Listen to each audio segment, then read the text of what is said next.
ফিরাইয়া নিয়ে আসা। এটার জন্য আমি ব্যক্তিগতভাবে কতটা জলাঞ্জলি দিতে পারি, কতটা ছাড়তে পারি, এটার একটা উদাহরণ আপনাদের সামনে তুলে ধরতে চাই। ধরেন আমি বললাম যে ভাই আমি সবই চাই, কিন্তু আমার এমপি পদটা কোনোভাবে ছাড়বো না। আমি এই রকম লোক আমি না।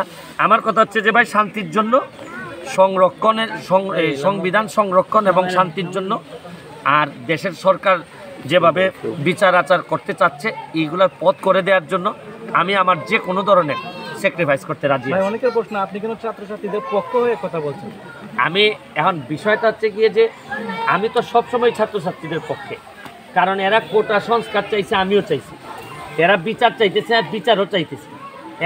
এখন এরা চাইতেছে যে যা চাচ্ছে তাতে মনে হইতেছে এরা সরকারের পদত্যাগ চায়, জননেত্রী শেখ হাসিনার পদত্যাগ চায়।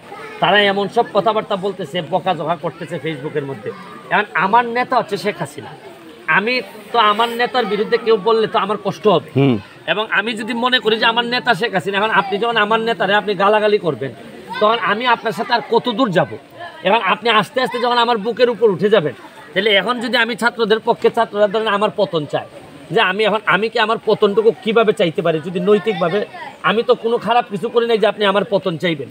কারণ আপনাদের বিচার চাইতে গিয়ে অন্য ষড়যন্ত্রকারীরা যখন ছাত্রদের সাথে ঢুকে যায়, ছাত্ররা তো এখন কোমলমতি, এদেরকে যে কোনো কিছু বুঝাইলেই বোঝানো যাচ্ছে। তো এই কারণে আমি তো একটা বিবেক আছে, আর আমি তো একটা মেম্বার অফ পার্লামেন্ট, আমি 7 লাখ মানুষের নেতা।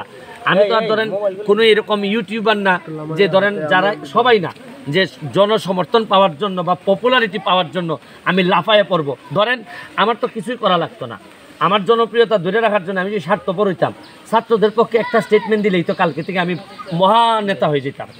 ছাত্রদের পক্ষে বললাম, আমি যদি বলি ছাত্রদের পক্ষে এটাক করে এখন সব কিছু ভেঙে চুরে দাও, এইটুকু বললে পরের দিন থেকে ফেসবুকে আপনি কি দেখতেন যে আগামী প্রধানমন্ত্রী হওয়ার যোগ্যতা আছে ব্যারিস্টার সুমনের, বা ব্যারিস্টার সুমন মানবতাবাদী নেতা।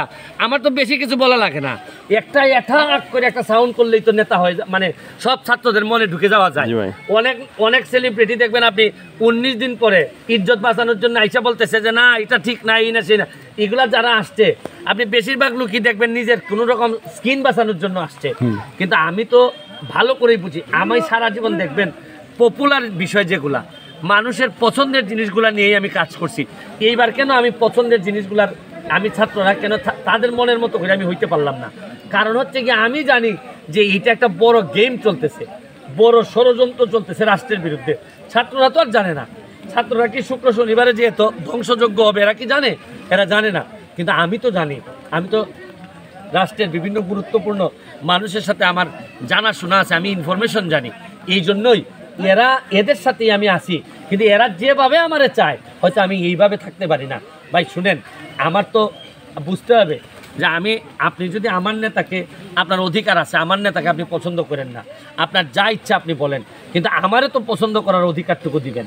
এবার আমি তারে পছন্দ করি, এই কারণে যদি আপনি আমারে ঘৃণা করেন, আমারে দালাল বলেন, মুনাফিক বলেন, বেঈমান বলেন, বলতে পারেন, কারণ আমি বিশ্বাস করি আপনার বলার স্বাধীনতা আছে। ভাই এখনো আন্দোলন কমছে না কেন? বর্তমানে কারা আন্দোলন করছে? ছাত্রছাত্রীরা করছে? এখন তো আপনারা জানেনই, জামাত শিবির, জঙ্গি, বিএনপি যারা আছে সবাই ছাত্রদের কাঁধের উপর ভোট দিয়ে এরা বিভিন্ন ধরনের ধ্বংসলীলা চালাবে, এটা পরিষ্কার হয়ে গেছে।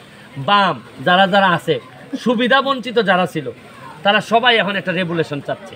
এটা কিন্তু রাষ্ট্রের স্বার্থে না, এটা দেশের যে অর্থনীতির অবস্থা, এই অবস্থায় রাষ্ট্রের জননেত্রী শেখ হাসিনা যদি শক্তভাবে না ধরেন তাহলে আমাদের আরও সমস্যা থাকতে পারে।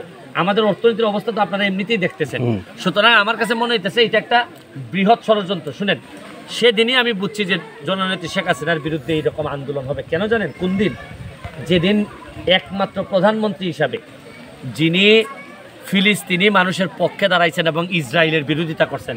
আপনি তো বহু বাংলাদেশে মুসলমান প্রতিনিধি আসছিলেন, কেউ কি ইসরায়েলের বিরুদ্ধে সরাসরি কথা বলতে আপনি শুনছেন? একমাত্র প্রধানমন্ত্রী শেখ হাসিনা বলছেন।